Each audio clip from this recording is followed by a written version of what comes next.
We're at a Harvest Host, and this is Scattered Joy Acres.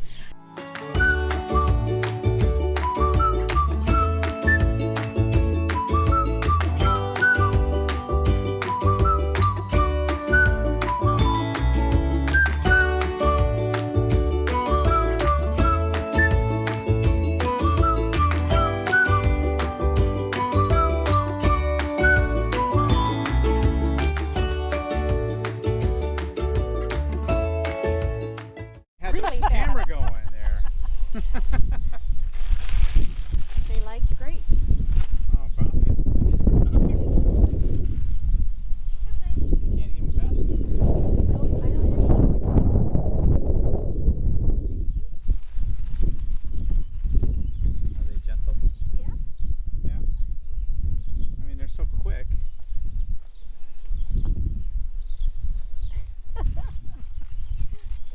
I got to be one. I got to hold the Joey. He's taller than me. Yes. I'm jealous. She's just a baby. She was hatched last October. Oh, wow. Yeah. Wow, she's huge. Here we go. We got a few more. Ready? You. Oh! Ow! No. That Hey, hurt. are you okay? I'm fine. It was more surprising. Yes. Hold on. They're on the ground, Flynn. On the ground.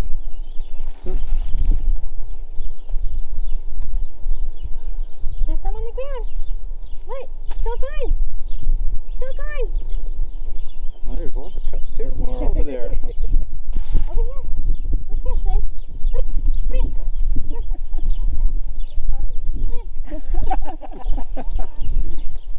Say, how dare you be out? What? How cool. So when they get older, the only way you know is the females drum. They'll make a drumming noise. And you might, if you're out tonight, you may hear them, and you'll be like, what is that noise? And that's their drumming. Was that low rumble? Yep, yep. There's one particular one that was rejected by several zoos because it was just so nasty. They called her Karen. But she makes that really cool On video, that's fine. Thank you for the warning.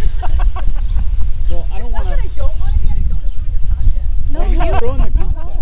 You're in People are a it. part of it it's as well. nice to invite friends to come in, and we can See, we show have our viewers, Other you know, Harvest Host people that got to join in Exactly. our adventure. since Christmas.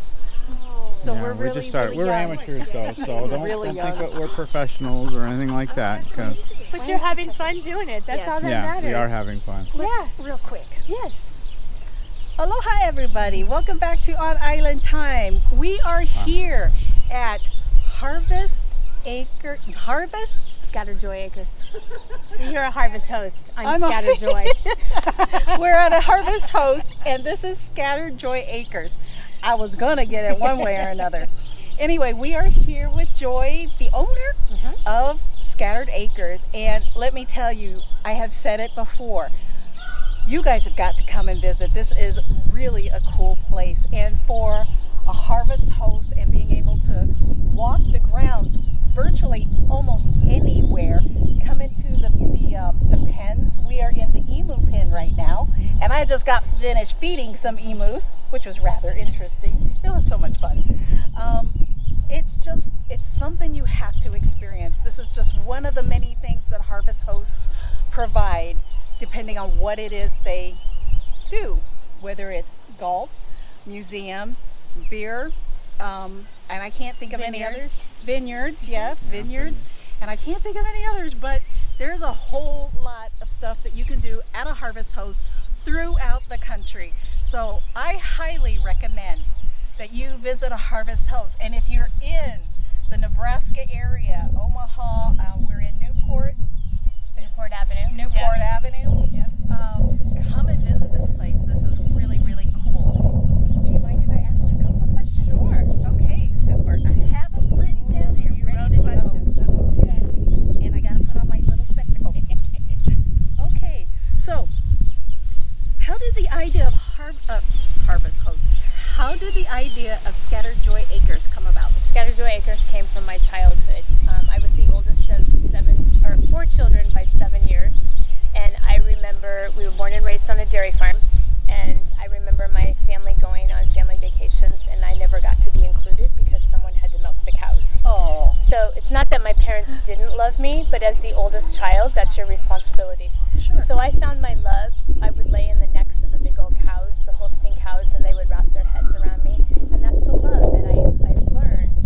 And I always tell people I think God knew that we needed animals before. That's why He created them first, because animals are non-judgmental.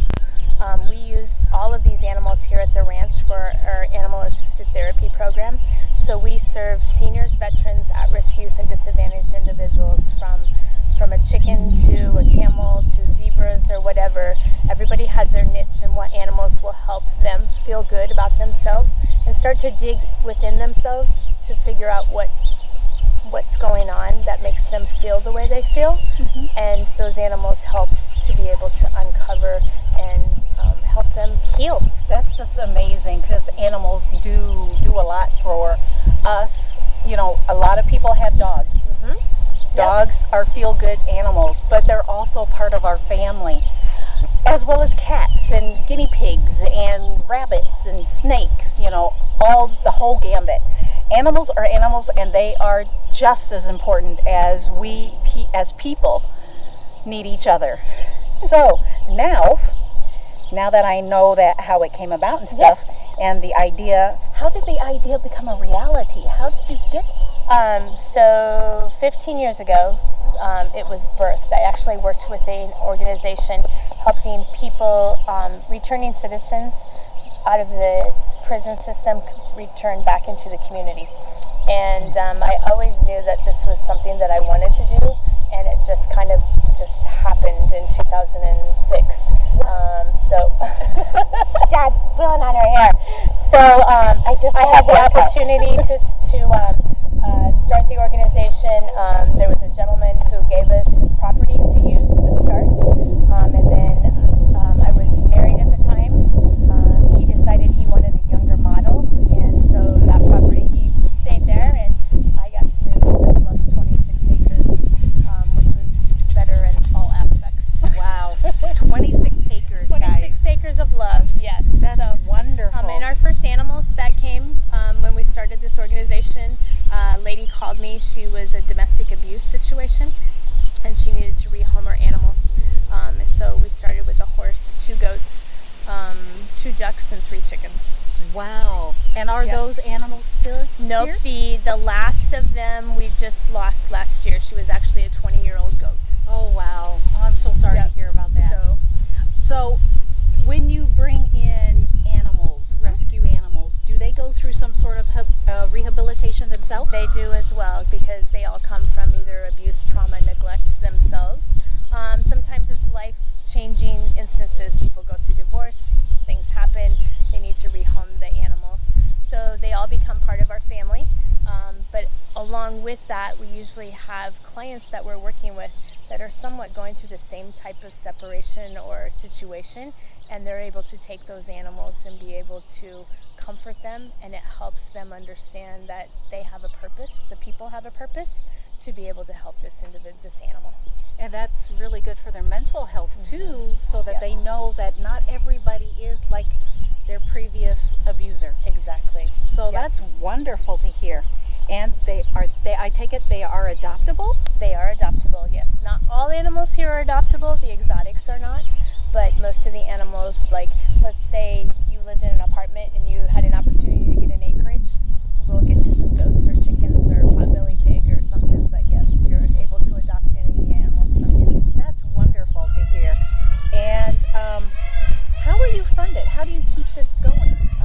Amazingly, we are volunteer-based and donor-funded. We saw a lot of volunteers here, guys, and all of them are very sweet and very nice and knowledgeable as well. I mean, we spent several minutes talking to several of them, and they were just so full of wonderful and good things to say about this place. I haven't met anybody who said anything bad. And with that,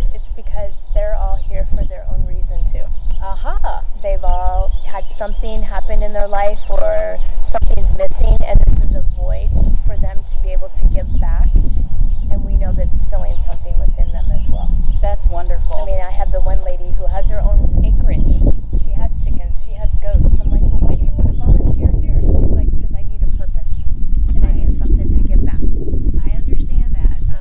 There are a lot of people in this world that need a purpose and they haven't figured that out.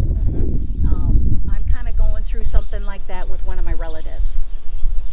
So I get it. Yep. I get it. And so I don't know if you looked on our website or anything, but our mission statement is a place of rescue and a journey to peace. And You know, I did when we first booked it. That was a while ago. Yep. Oops. I'm bad. I should have done my homework That's again. okay. But it's a place of rescue for not only animals but people, and it's a journey to peace, whether the animals find a new home somewhere or if this is their sanctuary home. You know, we have some animals that will never leave here because they're not adoptable or they're not a fit for anybody else. I get it. And as we were walking around today, Mike was taking pictures of all the little sayings that you have around here, and they're all fitting in some way, shape, or form to the Positive. yes, To be positive. but to the overall feel of this place. It's just a wonderful and humbling experience to be here as well. I likened it earlier to Mike to a place that we visited in Sedona, Arizona called Angel Valley. And it has this, for me, it has the same feel. It's very calming, it's very positive, it's very, I don't want to say structured, but there is a structure here that I sense, and it's all good. Right. It's all good, it's all positive. So again, guys, you know, come to visit this place. And I think my last, well, no, not my last question. How did you hear about becoming a harvest host, and what made you decide to become a host? So we have Airbnb for probably 5 years, and we have 3 campers that we Airbnb. And one day I was on Facebook checking messages, and an algorithm came up that said harvest host, and I clicked on it, and I was like, well, that's pretty easy. We have plenty of parking space, and what a great experience for people to come and experience where you get to stay a night at the zoo. No kidding. And again, you get to wander around in any of these pens that do not say staff only. And there's a lot of them. And you can pet the animals, you know, unless they don't want you to, and then they'll run away. But still, it's a great, great place. And my last question is, we know a place like this is not easy to run without help of some sort. We saw a lot of volunteers. We spoke to a lot of people. Hello. And we're just wondering how others, maybe from our channel, from our subscribers, how can they help contribute? Yep, so they can go to our website, scatteredjoyacres.org. On our website, of course, is the donate button, which all nonprofits have. But along with that is we have a wish list and a needs list that you can find. That might be tools, it might be 2x4s, but all of that is on there for those lists that we need, as well as how many people shop on Amazon. If you shop on Amazon, there's a Smile Amazon, and we could be one of your charities, and Amazon gives 5% back to us when you shop. Well, I didn't know that, but you know what? yeah. We do a lot of Amazon shopping, so we're going to have to do that for you. That'd be great. And you guys, if you are Amazon shoppers, you know, look for Harvest Host Scattered Joy Acres and become a donator, contributor, whatever they call it on Amazon. You shop, Amazon does the rest. Yes. Yeah. So it's so easy. Instead of Amazon.com, it's smileamazon.com. Okay. And then you can select a charity. Okay, smileamazon.com. Somebody loves my hair does. here. Yes. Yeah. Jeez. Is it too long the for beads. you? It's the beads. You're going to get your beads next. Yep. I should hide them. Anyways, Joy, thank you You bet. so much for talking with us and having such a beautiful place. This has just been a joy today. And you guys, I know I took videos of this. I got to hold the 2-week-old Joey, and it was just a blessing and a joy. And gosh, thank you for that. Of course. Thank you. We're here for experiences. And it's a positive one. So come, visit, join. Cool. click the Amazon Smile Amazon.com. Amazon.com and contribute. I mean, you're not paying any money, right? Nope. Amazon is. Yep. So you're buying and they're giving 5% back to nonprofits. so help That's an easy one. help Scattered Joy Acres here thrive, because we need more places like this in this world. So until next time, guys, ride the wave. We'll see you on Island Time. Aloha. Is that what he's called? Opie? Opie. Opie, like from Opie. Gomer Pyle. Yep. Oh. Let me help you get it.